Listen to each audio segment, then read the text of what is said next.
Assalamualaikum warahmatullahi wabarakatuh. Pada pembelajaran kali ini kita akan membahas tentang dasar-dasar laporan keuangan.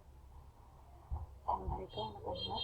Minggu yang lalu kita sudah membahas tentang pertama pengertian laporan keuangan itu apa, kemudian tujuan, manfaat, dan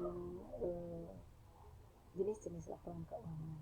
Namun hari ini Ibu akan memperjelas untuk lebih detailnya tentang dasar-dasar laporan keuangan.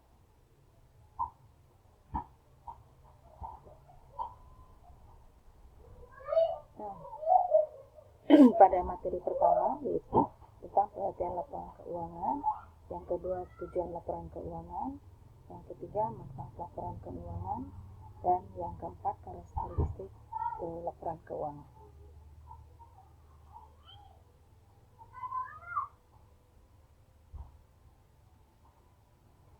Pengertian laporan keuangan. Laporan keuangan merupakan bentuk tulisan yang berisi informasi keuangan dalam sebuah instansi bisnis. Laporan keuangan yang diterbitkan oleh perusahaan merupakan hasil proses akuntansi yang dimaksudkan sebagai sarana mengkomunikasikan informasi keuangan terutama kepada pihak eksternal.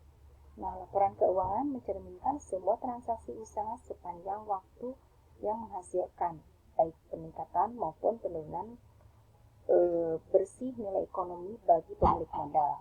Oleh karena itu, laporan keuangan merupakan media paling penting untuk menilai prestasi dan kondisi ekonomi suatu perusahaan. Nah, tujuan dari laporan keuangan itu sendiri yaitu pertama menyediakan informasi bisnis yang menyangkut posisi keuangan, yaitu tentang kinerja serta perubahan posisi keuangan suatu perusahaan yang bermanfaat bagi sejumlah besar pemakai dalam pengambilan keputusan.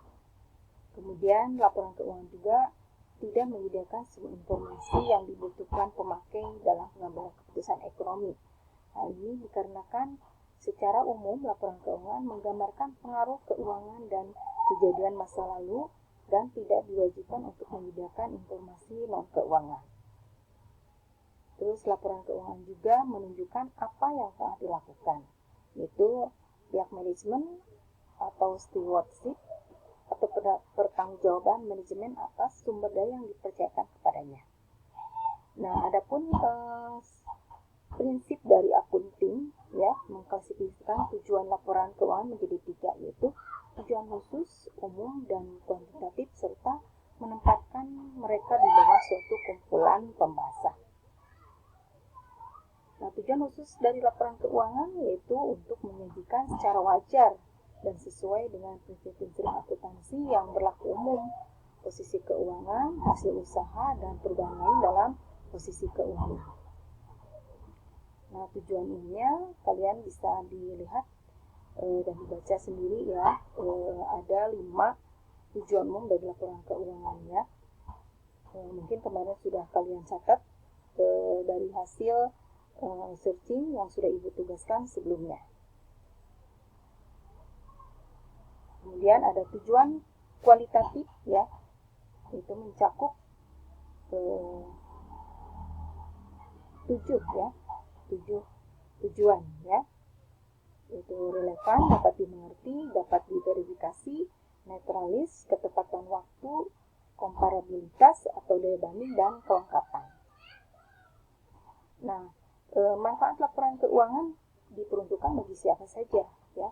Jadi ada untuk investor, ada untuk karyawan, pemberi pinjaman, kemudian pemasok dan kreditur usaha lainnya, pelanggan, pemerintah, dan masyarakat.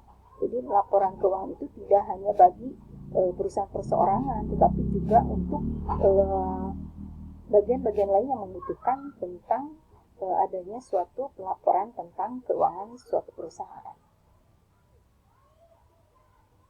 Nah, adapun karakteristik dari laporan keuangan yaitu ada 4. Yang pertama, dapat dipahami. Artinya informasi yang berkualitas merupakan bentuk informasi yang dapat dengan mudah dipahami oleh para pembaca. Laporan keuangan harus disajikan dengan baik dan sesuai dengan standar kejelasan dengan tujuan agar pemakai informasi laporan keuangan dapat dengan mudah memahami laporan keuangan ya. Kemudian relevan, informasi dapat dikatakan relevan apabila informasi mampu mempengaruhi keputusan ekonomi, ya, pemakai, dan berguna untuk mengevaluasi peristiwa pada masa lalu. Relevansi informasi memiliki manfaat untuk memprediksi kejadian di masa mendatang dan untuk menegaskan keputusan ekonomi. Kemudian yang ketiga itu keandalan. Informasi memiliki kualitas andal jika bebas dari pengertian yang menyesatkan material dan dapat diandalkan pemakaiannya sebagai penyajian yang tulus atau jujur, ya, dan seharusnya disajikan atau yang secara wajar diharapkan dapat disajikan. Nah, karakteristik keandalan diantaranya penyajian jujur, substansi, mengungguli bentuk, netralitas, pertimbangan sehat, dan kelengkapan. Dan yang keempat, dapat dibandingkan, ya. Pemakai harus dapat membandingkan laporan keuangan perusahaan antar periode untuk mengidentifikasi kecenderungan, posisi, dan kinerja keuangan.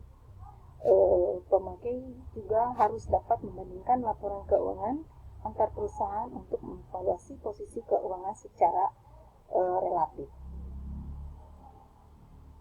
Nah, ciri-ciri laporan keuangan yang baik itu pertama harus lengkap, jelas, ringkas, akurat, tepat waktu, dan menggambarkan kondisi yang sebenarnya, ya. Kenapa ini harus begini, ya? Karena nanti di suatu akhir periode itu akan adanya namanya tim audit yang akan mengecek tentang laporan keuangan di sebuah perusahaan. Apakah perusahaan itu memang mengalami peningkatan atau penurunan dalam kinerja sebuah perusahaan. Nah, mungkin itu saja materi yang Ibu sampaikan untuk pertemuan yang kedua ini, ya. Walaupun ini mungkin pertemuan ke-1 yang seharusnya kalian dibahas di awal pertemuan karena kemarin mengawali suatu pembelajaran di semester genap, jadi Ibu menjelaskan di pertemuan kedua. Nah, baiklah anak-anak, apabila ada materi yang kurang dipahami, silahkan ditanyakan melalui chat WA atau melalui email, silahkan. Karena kita materi ini akan terus berkelanjutan sampai ke contoh perhitungan tentang laporan keuangan itu sendiri, ya. Terima kasih untuk pertemuan kali ini.